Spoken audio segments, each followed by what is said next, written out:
آنها سیستم بانکداری راه انداختند به شکلی که افراد اشیای خود را نزد بانک می‌گذاشتند و در ازای آن یادداشتی کددار دریافت می‌کردند.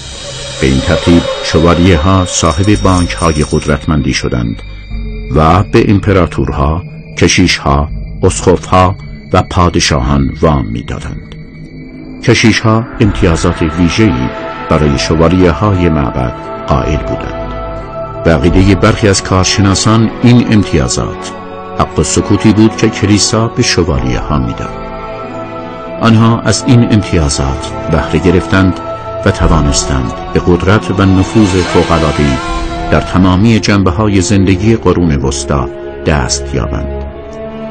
آنها تشکیلات سری بسیار قدرتمندی داشتند و کشتیرانی و بانکداری از مهمترین فعالیت‌هایشان محسوب می‌شد. اما درست زمانی که امپراتوری شوالیه‌های معبد در غرب به شکوفایی رسید، تلاش‌های آنها در خاورمیانه دچار تزلزل شد، زیرا بین فرقه‌های مختلف مسیحی اختلافاتی به وجود آمد. در سال 1187 در صحرایی در آن سوی دریای گلیلی پس از یک قرن منازعه زمینه برای یکی از خونین‌ترین نبردهای صلیبی فراهم شد. شوالیه‌ها سرنوشت خود را در جنگ به دست جرارد د رایتفورد، رهبر بزرگ شوالیه‌ها، سپرده بودند. آنها توسط سپاه مسلمانان به رهبری صلاح الدین ایوبی محاصره شدند و با این شکست بزرگ اورشلیم به دست مسلمانان افتاد. این شکست شوالیه‌ها را ضعیف کرد و مقدمه پایان جنگ‌های صلیبی شد. دکتر کارن رالز، نویسنده کتاب شوالیه‌های معبد و جام مقدس، معتقد است پس از آن ضرورتی برای وجود شوالیه‌های معبد وجود نداشت. پس از این شکست‌ها برخی از مردم احساس کردند که شاید خدا آنطور که قبلا تصور می‌کردند اقتدار مقدسی به شوالیه‌های معبد نداده است. به این ترتیب ناگهان اوضاع تغییر کرد. در روز جمعه مورخ 13 اکتبر 1307 به مقرهای اصلی شوالیه‌های معبد در سرتاسر فرانسه حمله شد و نظامیان فرانسوی تعداد زیادی از شوالیه‌ها را دستگیر کردند. در میان این شوالیه‌ها رهبر آنها ژاک دوملی و گروهی از شوالیه‌های رده بالا حضور داشتند. آنها به جرایم سنگینی متهم شدند و اموالشان مصادره شد. چرا تمپلارها تکفیر شدند و چرا از طرف حکومت وقت فرانسه تحت تعقیب قرار گرفتند؟ مهمترین اتهامات اونها گرایش به لهو و لعب، دور شدن از اون زهدی که مدعیش بودن، بی‌بندوباری هایی که بهشون نسبت میدادن. اتهاماتی هم هست که البته اثبات نشده ولی خب به هر حال جزو فهرست کارهای اینا هست، مثل قربانی کردن نوزادان. و البته یک از اتهامات بسیار قابل تحقیق ارتباط اینها با مسلمانان به ویژه اسماعیلی است. دادگاه تفت‌جواد بعضی از اینها رو متهم کرد به اینکه اینها مرتبطن با مسلمان ها و به جای اینکه از مسلمان ها برای اردوی مسیحی خبر بیارن و این رو تقویت کنن، این طرف رو تقویت کنن، به جاش دارن به نفع مسلمان ها کار میکنن و جذب اسلام شدن به تعبیری. تنها کلیسای کاتولیک مجاز به انجام مراسم توسط کشیش در کلیسا بود و هر نوع مراسمی خارج از کلیسا قانوناً باطل و ناپسند بود. بنابراین بسیاری از اتهامات علیه شوالیه‌ها در مورد آیین‌ها و اقدامات سری آنها بود. یک اتهام دیگر نیز به آنها وارد بود. آنها متهم به پرستش سر بودند. دکتر کارن رالز باور دارد این اتهام وارده به آنها با عقاید آن زمان که به انرژی سر افراد پس از مرگ اعتقاد داشتند همخوانی دارد. آنها بر طبق این عقیده سرهایی را از میدان نبرد با خود می آوردند و معتقد بودند که این سرها دارای انرژی مقدس هستند. بعضی مدعی هستند که این سرها متعلق به مقدسترین افراد بودند. این سرهای جادویی موسوم به بافومت هستند که درون کاسه های نقره‌ای پرنقش و نگار نگهداری می شدند و در طی مراسم پیچیده‌ای از آنها پرسجو می شد تا اطلاعات سری را از طریق ارواح به افراد جادوگر بدهند و این خود یکی از دلایل مهم تفتیش شوالیه های معبد بود. نکته جالب توجه این است که شیطان پرستان امروزی الهی به نام بافومت را می پرستند که پیکری به شکل سر بز و بدن انسان دارد.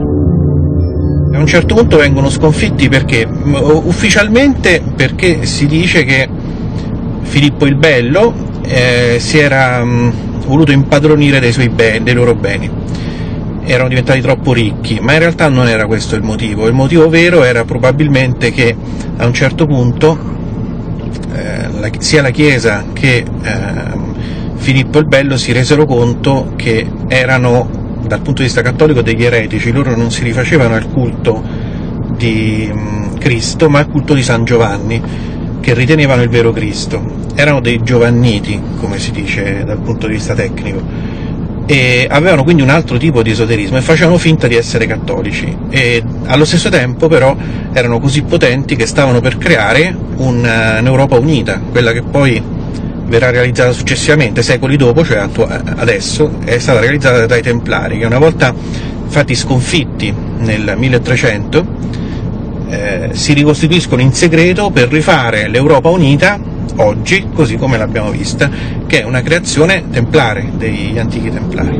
سرانجام سرنوشت آنها به دست گروه تفتیش عقاید افتاد که شامل یک گروه بازپرسی و روحانیون مجربی بودند که تحت حمایت پاپ به خدمت پادشاهان اروپا در می آمدند. طی بازپرسی‌های طولانی و محاکمه‌های وحشیانه بسیاری از شوالیه‌ها به عقاید بدعت آمیز خود اعتراف کردند. استاد بزرگ آنها ژاک دوملی پس از 7 سال شکنجه به دستور پاپ سوزانده شد.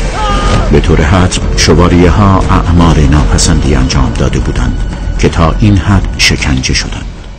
یکی از احتمالاتی که وجود داره اینه که تمپلارها در اون زمان کافر شده بودند و اقدام به کارهایی میکردند که توهین و تحقیر مسیحیت و حضرت مسیح جزء کارهاشون بود و مسیحیان و حکومت وقت فرانسه به خاطر دفاع از عقاید مسیحیان و سرکوب عقاید ضد مسیحایی دست به این کار زد و تمپلارها رو اخراج کرد و سران اونها رو قتل عام کرد.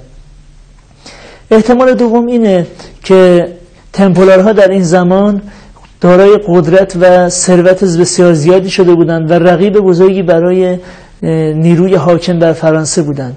احتمال سوم این بود که اینها در زمان حضورشون در فلسطین با قضیه مریم مجدلیه آشنا شده بودند. این عقیده که یک عقیده ضد مسیحایی و در واقع توهین به حضرت مسیح و یهودیان پس از عروج حضرت مسیح اون رو به عنوان تهمتی به دامان پاک حضرت مسیح مطرح کرده بودند، درباره وجود زنی بدکاره به نام مریم مجدلیه در اطراف و یاران حضرت مسیح عیسی ابن مریم علیه السلام بوده که در کتاب و فیلم کد داوینچی هم به این قضیه اشاره شده و به این اعتقاد هستند که مسیح علیه السلام با این زن ازدواج کرده و نسلی از فرزندان مسیح در روی زمین باقی موندن. به واقع آنها به جرم کفر و شرک مجازات شدند. در حال حاضر اسناد و مدارک محکمی درباره شوالیه ها موجود نیست. بعضی ها معتقدند که ژاک دوملی قبل از دستگیر شدن افرادش به آنها دستور داده بود تا اسناد شوالیه ها را بسوزانند. در چنین شرایطی این سؤال پیش می آید که چرا آنها اسناد و مدارک خود را از کلیسا مخفی کردند. آلن باتلر در کتاب جنگجویان و بانکداران می نویسد شوالیه های معبد یکی از مرموزترین انجمنهای سری بودند که مراسم ویژه خود را شبها به پا می داشتند. تقریبا هیچ کس از اسراری که در پشت دیوارهای انجمن شوالیه ها نهفته بود اطلاعی نداشت. هارون یحیی در کتاب فراماسونری جهانی در مورد عقاید و تفکرات شوالیه ها نوشته است: فرقه شخصواران معبد به تدریج به عقاید مسیحیت مرتد شدند و هنگامی که در بیت المقدس بودند اعتقادات مرموز و غریبی را برگزیدند و به دنبال آن عقاید مراسم غریبی نیز برگزار می‌کردند. دلافورج مورخ فرانسوی معتقد است شوالیه‌ها قصد داشتند به آثار باستانی و مکتوباتی دست یابند که در بردارنده رسوم پنهانی یهودیت و مصر باستان بود. بسیاری از محققان منشأ این آثار باستانی را کابالا می‌دانند که در اصطلاح به معنای سنت شفاهی است. به گفته هارون یحیی، کابالا یک فلسفه منحصر به فرد رمزآمیز و باطنی با اصول ماورای طبیعی است که خویشاوندی فوق‌العاده‌ای با دین یهود دارد و از آن به عنوان عرفان یهودی نام برده می شود. در واقع کابالا قبل از تورات به وجود آمده و کهن‌تر از یهودیت است. سلیمان ریناخ کابالا را یکی از بدترین انحرافات ذهن بشر توصیف کرده است. برخی از کارشناسان معتقدند تمپلارها در زمان حفر دالان‌های زیر تپه معبد به نسخه ها و آثاری مرتبط با سنت شفاهی یهودیان دوران باستان دست پیدا کرده بودند که امروزه اونها رو به نام کابالا میشناسیم. اروپاییان به این اعتقاد بودند که تمپلارها اینها رو با خودشون آوردن و بر اساس اون مناسک و مراسم مشخصی رو برای اهدای قربانی و تقدس شیطان انجام میدن. برای همین تمپلارها رو جزو فرقه های شیطان پرست معرفی میکردند و در زمانی که جادوگران و شیطان پرستان به آتش سپرده میشدند تا مجازات بشن، تمپلارها هم مورد بغض و کینه نظام حاکم بر فرانسه قرار گرفتند و کشته شدند. Nel senso che non è che i templari si deviano grazie alla Cabala, i templari però erano degli esoteristi che ripudiavano il messaggio cattolico ufficiale e conoscevano bene le scienze esoteriche, sia quelle orientali sia quelle occidentali. Quindi da una parte conoscevano la Cabala, ma conoscevano anche il sufismo con cui erano venuti in contatto, quindi erano profondamente legati anche al mondo musulmano e non erano cattolici in senso stretto, cioè loro in qualche modo rifiutavano la cultura cattolica ufficiale e solo formalmente aderivano alla dottrina papale. Az evvel anlatmaya çalıştığım gibi gizli bilgilere göre orada Hazreti Süleyman'ın ortadan kaldırdığı fakat yeryüzünde imtihan bitmediği için kısmen saklanmış Kabala büyüsüyle ilgili kitaplara ulaştılar. Ve hali orada bir zihin değişikliğiyle birlikte Siyonizmin tek dünya hakimiyeti üzerinde hareket eden bir yapı, Templiler şövalyeleri, sonra Malta şövalyeleri, sonra Illuminati, sonra Bilderberg, sonra B'nai B'rith, sonra Kuru Kafa ve Kemikler Örgütü gibi çeşitli isimlerle ülkeye göre çeşitli şekiller alarak ve o ülkenin de dini, milli örflerinden de harmanlayarak, karıştırarak yapılar haline geldiler. گرچه پس از آشکار شدن چهره واقعی شوالیه های معبد برای پاپ و مردم مسیحی تعدادی از آنها دستگیر و اعدام شدند، اما برخی دیگر توانستند به کشورهای دیگر فرار کنند و از محاکمه پاپ جان سالم به در برند. گروهی از اونها قتل عام شدند و گروه دیگری که زنده مونده بودند به اسکاتلند فرار کردند و جذب انجمن گل و رز و صلیب شدند تا بنیان اولیه سازمان مخفی فراماسونری رو بنیان بگذارند.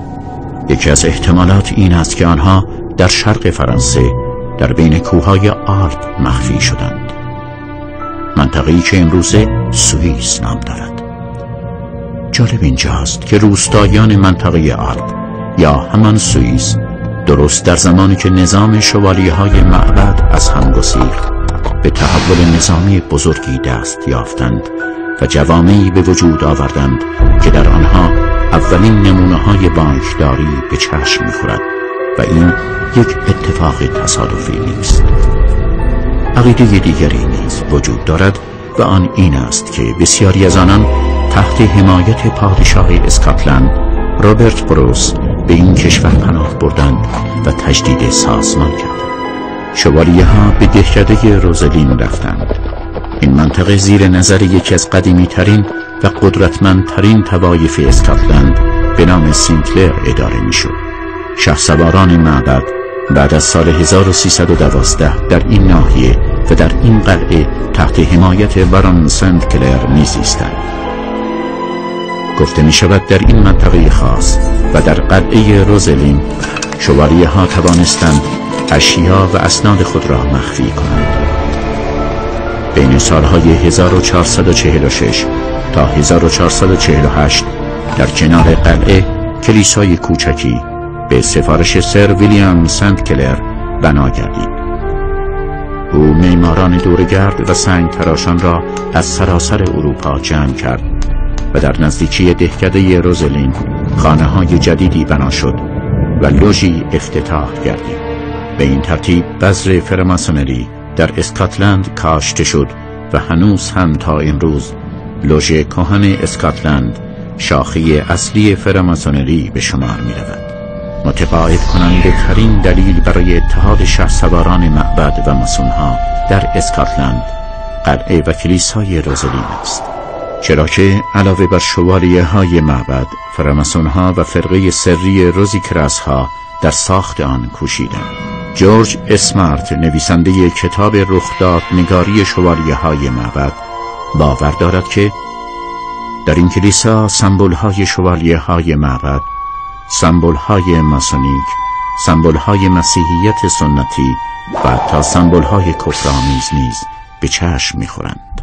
این کلیسای کوچک پوشیده از حکاکی هایی است که به گفته کارشناسان دارای پیام ها و کدهای فراوانی است. به طور کلی میتوان گفت شوالیه های معبد از بین نرفتند، بلکه فلسفه و عقاید و شاعر آنها در قالب فراماسونری همچنان باقی مانده است. در مورد سنت های دینی ما به سادگی نمیتونیم از مرگ یک دین یا مذهب یا فرقه سخن بگیم. چه بسا که بسیاری از آموزه های یک دین، یک فرقه، یک مذهب بعد از یک مدت که بنیانگذار او از دنیا میره، اون دچار افول میشه، بعضی از آموزه‌هاش دچار فراموشی میشه.